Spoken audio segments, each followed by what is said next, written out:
Steve Bannon, the man who led Breitbart News, stoked conservative rage, and created a safe haven for white supremacists, is Donald Trump's chief strategist.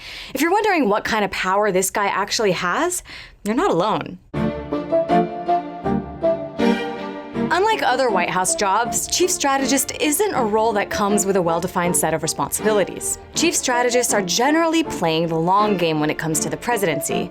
Their job is to look at the big picture of a president's term, his legacy, and of course, his re-election. The chief strategist also has the ear of the president on just about every issue he wants to weigh in on. It's a job that requires an intimate connection with the president, and one that can shape not just the decisions, but the very identity of a presidency.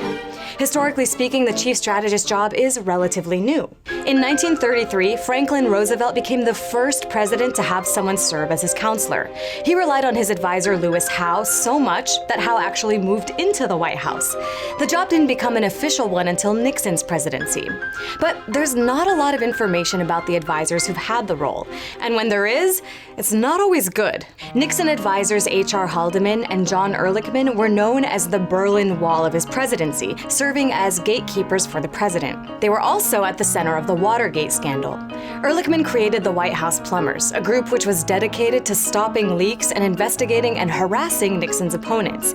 Both men ended up being convicted of multiple felony charges. And more recently, there was Karl Rove, George W. Bush's right-hand man.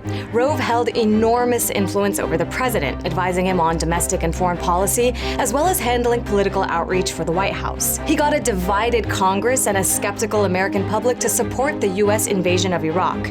Rove was part of the White House Iraq Group, which played on post-9/11 fears and pushed the false claim that Iraq had weapons of mass destruction. As for Steve Bannon's role in shaping a Trump presidency, only time will tell what he has in store for us.